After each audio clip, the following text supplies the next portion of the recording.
Okay. Okay, I would like to call the March 13th, 2025 Airport Commission regular meeting to order. Can we stand for the pledge? Pledge allegiance to the flag of the United States of America and to the republic for which it stands, one nation, under God, indivisible, with liberty and justice for all.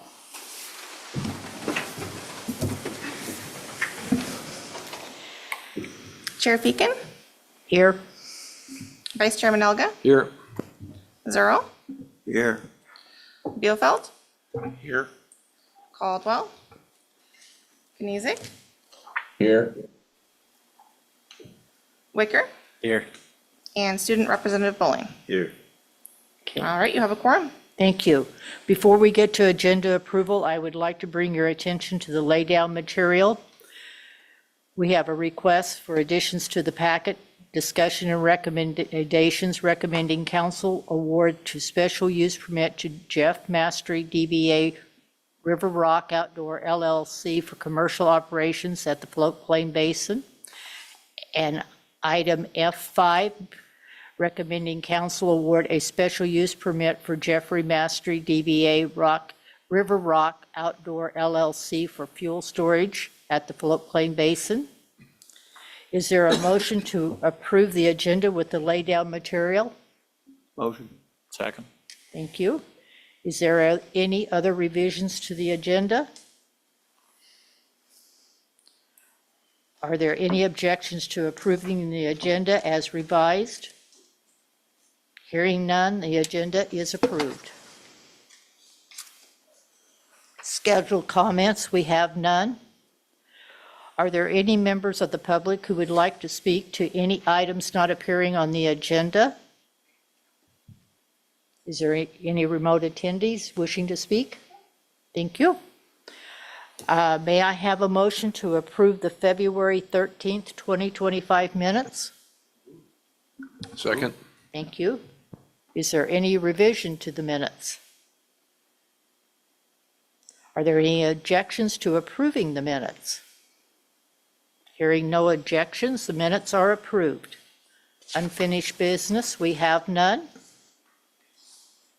Okay, moving on to new business. Discussion on the airport campground. Can we have a staff report? So this item was requested to be added to the agenda, and I included two maps in the packet. This just opens it up for discussion on the use of the campground and how it should be used. So with that, I'll open it up for discussion. Okay, thank you. Do we have comments, concerns? I did take a look. Apparently the 4th Avenue Park, the pin that's on the map there, it's at the incorrect spot. So I didn't know that when I first saw that was, if you, just looking over, if you move it one block over to the west, that's where actually the park is located. So I thought that was really interesting. But I'd still like, even though that's there, I'd still like to explore making sure that we have people that have float planes that if they want to come visit, they have access, so. Yeah, I think that's a really good use for it. I mean, obviously, that's what the intention of it is, for pilots to come in and stay there when they visit Kenai. So I'd like to see that too. And any ideas, or I mean, I'm open to suggestions on, I guess, how to get that information out, or let your friends know, to use it in that way. Is there going to be fairly easy access for non-float planes for this, or is that the intent? So right now, the intent would be for it to be used for float planes and pilots. So there is that aeronautical use that's required in the airport deed. But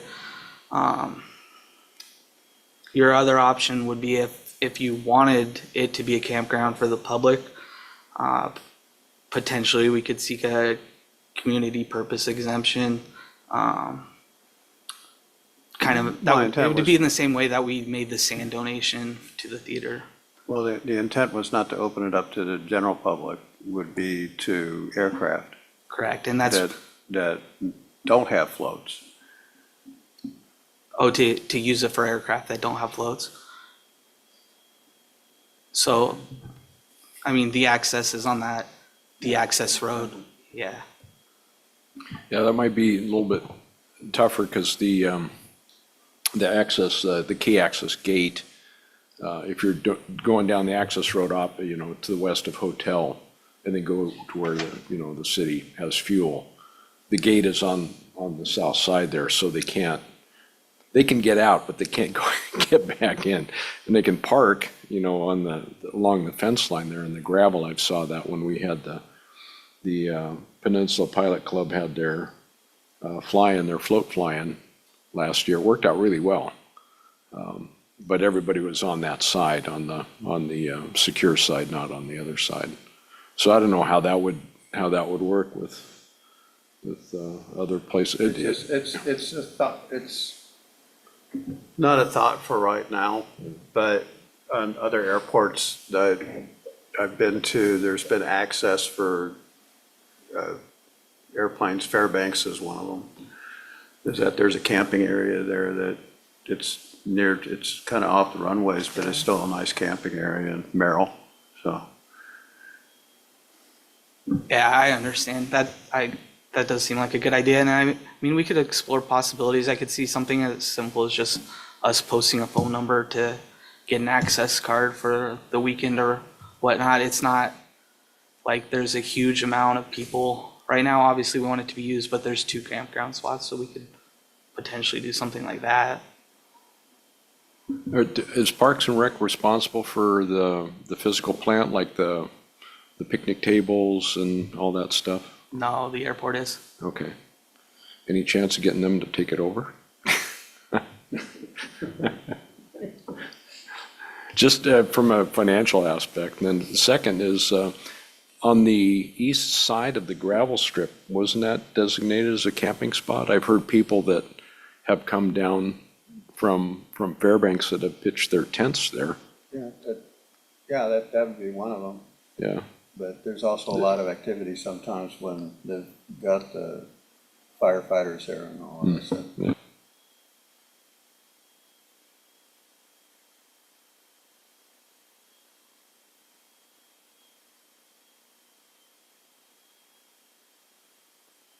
Just another place to put a porta potty. Yeah, exactly. Any other thoughts or concerns? There's no like camping fee or anything for it? Or is that part of your, I think we have a charge, but I have to reference rates and fees. I think it's just a daily parking fee for the aircraft. I don't Yeah. think there's any charge for using the facility that I'm aware of anyway. Just first come, first served. But I know with all the spruce bark beetle mitigation that they've been doing back there, it's kind of a mess right now. Cleaning up all the branches. I'm sure they'll finish up hopefully before springtime hits and floodplain basin opens up. I think you've mentioned something about a QR code out there also that gives information. Did you find anything more about that? It just goes to a picture. Yeah, it needs to be refreshed, I guess. Yeah, so I actually did some research on this. I reached out to Mary and Erica on that, and so they originally just created the QR code themselves to link to that website. Nobody actually knows who is in charge of that website, but kind of the consensus that I've gathered is probably it was our previous marketing firm, and it linked to that. So now they're gone, and we have a new marketing firm within the city, and that website is I Love Kenai. So that's what I want to look into and linking instead of the picture of the flower, which appears to be, I mean, somebody owns it, but it doesn't appear that there's any access to it. So that's kind of where that's at, but that's what we'll work on, getting a QR code to a website. It will likely be I Love Kenai.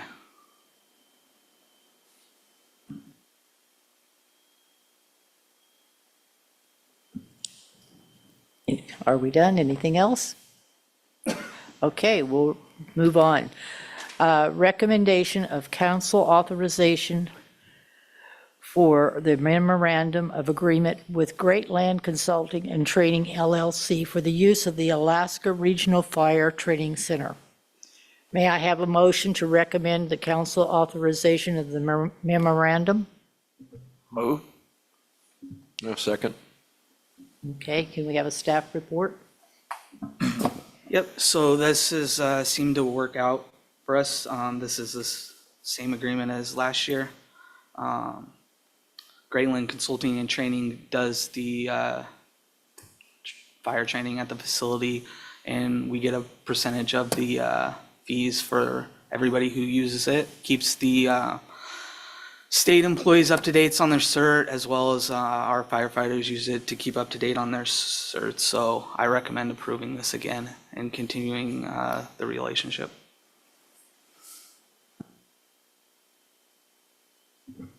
Any thoughts or comments?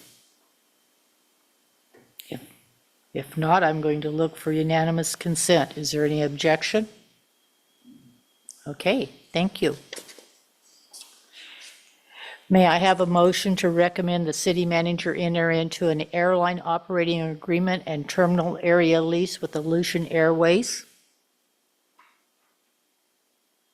Move. Second. Okay, staff report? Yeah. So Aleutian Airways is requesting terminal space starting in May and start scheduled operations out of the airport building in June. The airport also has grant assurances that it's required to comply with when we accept AIP funding. One of those is economic discrimination, exclusive rights, and then we're required to maintain a fee and rental structure and try to be as self-sufficient as possible. So basically, we're required to offer the same opportunity to all the airlines without providing an advantage. So the airport recommends approving this agreement.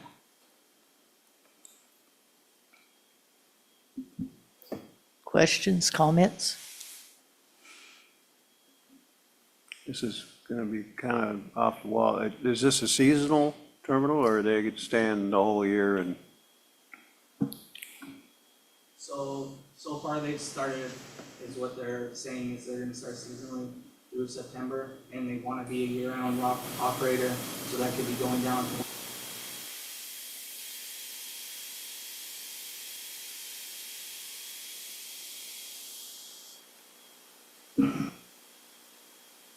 Any other comments?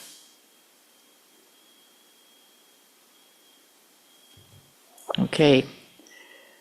I am looking for unanimous consent unless there's an objection. Seeing none, we have consent. May I have a motion to recommend council award a special use permit to Jeremy Mastery, DBA River Rock Outdoor LLC for commercial operations at the Floatplane Basin? Move.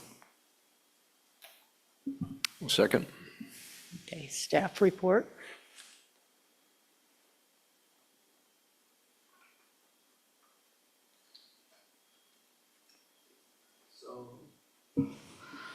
This is also another SUP that we had last year. Jeremy wants to continue his commercial operations at the Floatplane Basin, and depicted on the map is Commercial Spot 5. The proposed fees for this are a $300 commercial floatplane basin operator fee, and then $25 for annual parking. Does commission recommend council approve the special use permit with River Rock Outdoors LLC?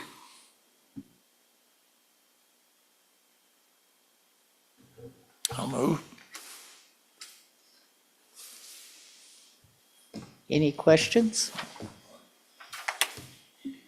I'll second it. Okay. I am looking for, do you have anything to say? Just discussion, just a point of Okay. discussion. I was just curious about a couple of things here. I would have run these by Scott, but I just read it this afternoon, so I didn't have a chance to read it. It's not going to be anything like I did the last year, okay? So just a fair warning here. I just had a question for you as far as the commercial automotive coverage. It's on page 3 of the laydown C. It basically says he has to have commercial automotive coverage for not less than $1 million combined single limit per occurrence, and then must cover all owned, hired, or non-owned motor vehicles by the permittee. So what's a non-owned motor vehicle? If he's supposed to insure it, what's a not, if he doesn't own it, how is he gonna do that? Rent. Yeah, and that's the same language that we have in every one that, so that it covers any auto. Okay, because I was looking at the one that's for Aleutian and their automotive liability. All it says is automotive liability insurance in the amount of adequate to cover automotive insurance while on the airport premises in the amount of less than $1 million. That's it. For the Aleutian. Yeah, Illusions is just slightly different because that's in the airline agreement and they have to have coverage for operating the airline as well. So the only one that's different is the Aleutian because that's in the airline operating agreement. Okay, but yeah, I mean, it's not, so let's say he goes to work, he drives his truck to work or vehicle to work, whatever he is, and he's supposed to have his commercial insurance on the vehicle goes to work? I mean, if let's say his vehicle is in for repairs and he grabs his spouse's vehicle or something, so is that not good? I'm just trying to Yeah, figure out how. well, how then that would how cover that him. would That's the work. point of it. When they get their insurance, they have to mark any auto. And so then that would cover him when if he drives his wife's car.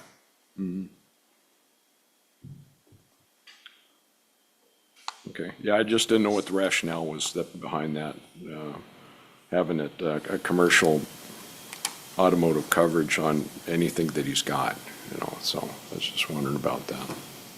It's our, honestly, blanket statement. The restaurant has the same statement in theirs as well. And they had more questions about that too, but it's so like, they're probably not going to get in a crash, but say it's a foggy day and they drive onto the airfield and hit something. So that's why that coverage is in there.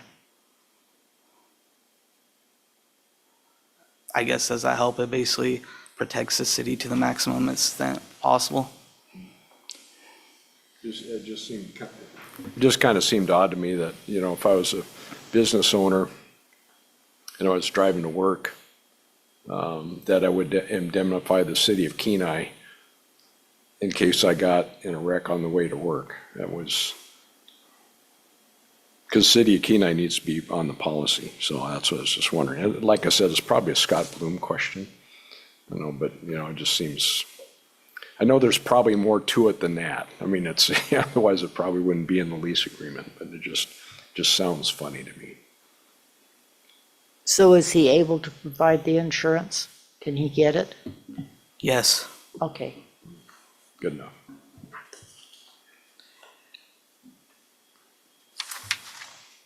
Okay, if there's any further discussion? If not, I'm going to look for unanimous consent.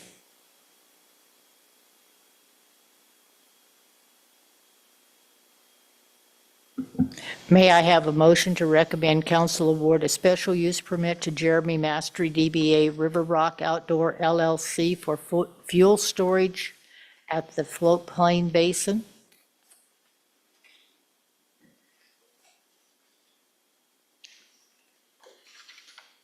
Move? Second. Okay, staff report. Okay, so attached for discussion and consideration is a request from Jeremy again, to store a fuel tank at the floatplane basin. The fees associated with this would be a $105 monthly fee plus a $100 annual business access permit. Does commission recommend council approve this special use permit to River Rock Outdoors LLC? Thank you. Any comments or questions? Do we have commercial fuel available down there this time? Yes, we do. Why doesn't he use that? We'd make more of a profit off of it. I can answer that. Okay. It costs him way too much to buy fuel. He can't afford to fly out of the floatplane basin commercially if he does. Go ahead. Yeah, also the whole thing, I worked for a couple of years there for High Adventure, and depending on the load, depending on how many people they have, and they're running Wolverine Creek or Big River Lakes, they have 5 people that haven't missed a meal in a while, probably hit the buffet there, maybe at at Las Vegas on their way. And their fuel load is based on the passenger load, and you know that. And having to taxi to the fuel pump over there, Okay. get fuel, shut down, get fuel, come back, where they're implaning and deplaning. I just asked it because my other Yeah. question was going to be, is it going to be available to us if we don't have fuel down there? Yeah, well, the other question, yeah, exactly. No, the other question, the question I have there, the fee, that $105 a month, that's right in line for a parking fee. I mean, that's, if you're gonna rent, it's perfectly fine. I was just wondering about the a fueling access fee. What's that? I did some research on this, and Yeah. it really was fascinating about access fees in airports, so what was that all about? That's in our published fees that we have, $100, and so it's for him to access the airport and fuel his plane. But yeah, I was gonna say, it's a business activity and airport access permit. Fueling access, I'm just wondering, how does that work? I mean, if he has his fuel trailer there, and he's just fueling his own airplane, he's accessing his own fuel to fuel his own airplane. So how does that translate into a fueling access fee if he in essence paying for his own fuel to be able to drag a fuel hose from his lot to? Essentially, yes. Okay, doesn't seem right, but I don't know. I don't know. I looked around on the Kenai website trying to find historical things about this, just the fees in general, how they came about and how they got put into code and how they got onto the list and all that stuff. And I wasn't able to find anything. But Yeah, this generally hasn't applied to anybody, but it does apply to Jeremy, and I did discuss with this with Scott too, and was told that this needs to be in there, so it's in Yeah. there. Yeah, I was really amazed a lot about state of Alaska, the feds, the FAA and everything. That's access fees are a big deal. I didn't realize that they're really, yeah, I learned something. I really did. But yeah, it just seemed weird. That was, I could see if I was going to be a vendor and being able to do that, but selling or giving fuel to my own airplane, that just sounds a little bit different. But there you go. I'm sure the tourists will pay for it. Okay, any other questions, comments? If not, I'm looking for unanimous consent. Seeing no objections, unanimous consent. Can we have our report from our airport manager? Yeah, so the one thing I wanted to share is that next week I'll be going to Colorado for an airline conference, and I have 8 meetings set up to try to recruit, and I'll just share those with you. They're Avelo, American, Allegiant, United, Breeze, Frontier, and Sun Country. So looking forward to that and see where that takes us. That's it. Well, should be exciting. Is that an annual meeting that they have? I mean, who's sponsoring the meeting? Valair, the company that we had do the study, they're sponsoring this one, and there'll be airports and airlines from all over. Oh, so Valair is sponsoring it, and then they're bringing in the representatives and then try to network the different airports. Correct. Correct. Yeah, no kidding. Interesting. Anything else? Nope, that's all I have for tonight. Okay. Chair report, I'm quiet tonight. Okay. Member Daniels, what do you have for us? I was looking forward to a full report about Vegas. I'm not telling. Just a couple things. I won't go through everything, some ones that I think you guys are most interested in. On the February 19th meeting, let's see here, council adopted unanimously the lease agreement with Everett's Fuel, ENA, so that's very exciting. And then on the March 5th meeting, I learned something too. I did not realize that Polar Bear and Brown Bear were on lease for so many years. I thought they were just part of the airport, but now they are officially. So ordinance 3452-2025, we passed that unanimously as well, allowing us to accept those as a donation in the airport. So that's very exciting for that Polar Bear and Brown Bear from the Warren E. Johnson estate. So awesome. And the other thing of note was Resolution 2025-16 was passed or adopted unanimously, which is the agreement for the professional services for the airport perimeter fence and security improvements. If you have any questions, though, about anything else, let me know.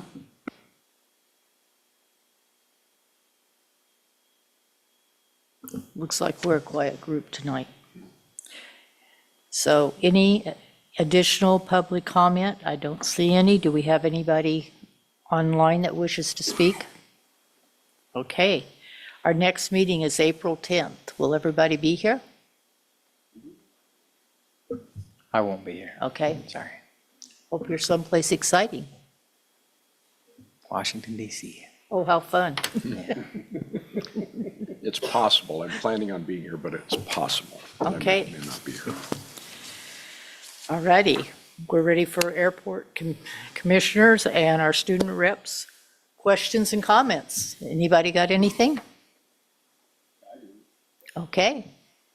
So I already sent Glenda this, but because we're having some interesting problems with finding bears, right? I found a full-size sculpture, metal sculpture of a moose in Todos Santos, Mexico.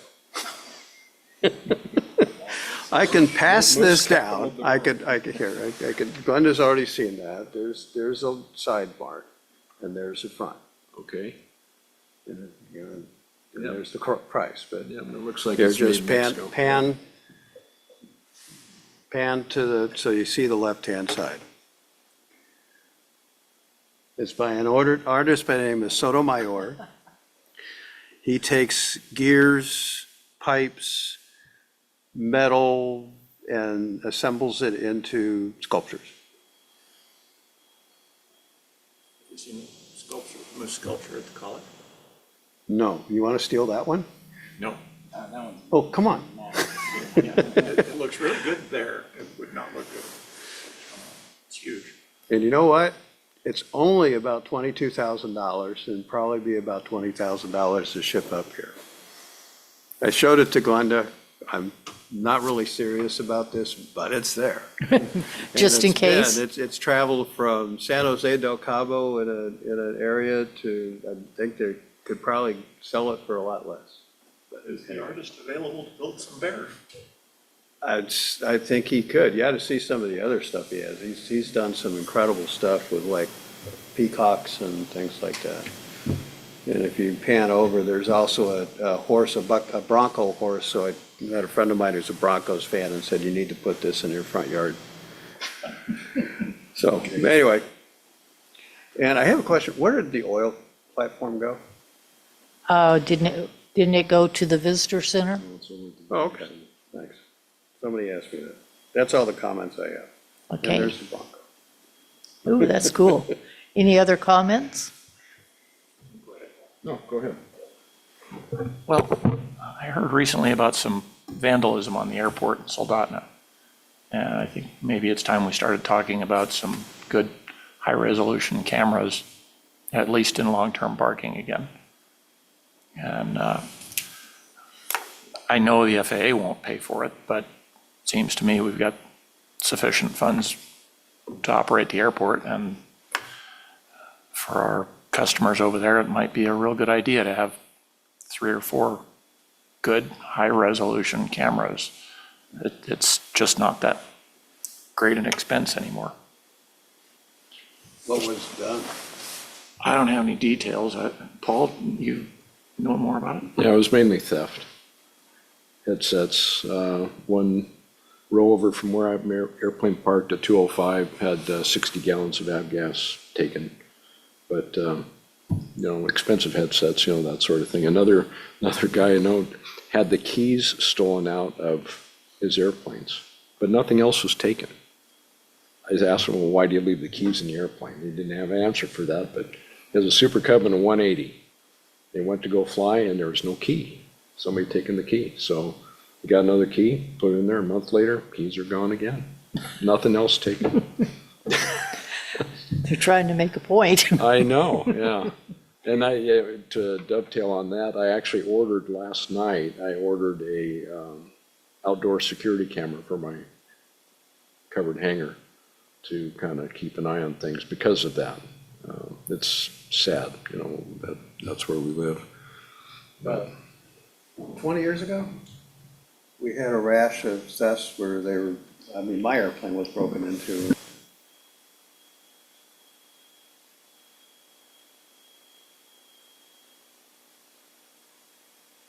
And also Shorty Christensen, do you know him? Yeah, he had the seats stolen out of his 206. They're just upholstered, and we're talking thousands and thousands of dollars. And he happened to be down in Kasilof looking at a 206, and underneath the sheepskin of the thing, he said, man, that stitching looks familiar because he had them custom made. And that guy that had the 206 stole his seats, and the guy, and Shorty's a trooper, so they caught the guy, and apparently they arrested him today. So, and that's just pure chance. But who would, if you have a 206, why would you want to go roaming around stealing seats out of somebody else's airplane when you have a 206? It's just, yeah, I guess not. The other thing I wanted to mention is I had a really good conversation with Eric Jort, the engineer for HDL. He had sent me an email. He wanted to talk as a user for the city of Kenai, and it was really good. It was a good conversation, and he's really after input from users. So I thought that was really good that they're really he's really making an emphasis item to do that, and he was the one that reached out. And we spoke for about a half an hour, and that's out of an 8-hour day from a project perspective, that's a lot of time. So I appreciated that. So if you ever have a chance, he's looking for input. He's the lead engineer for the For the airport master plan. airport master plan. Oh, okay, Yeah, he was here. yeah, Yeah, okay. yeah, call him up. He's really looking for input. So we talked about extending Taxiway Hotel out to the west. Talk about putting that into the mix, eventually. So you don't have to do all that stuff, but that's all. Anyone else? Okay. Seeing no further business, we're adjourned.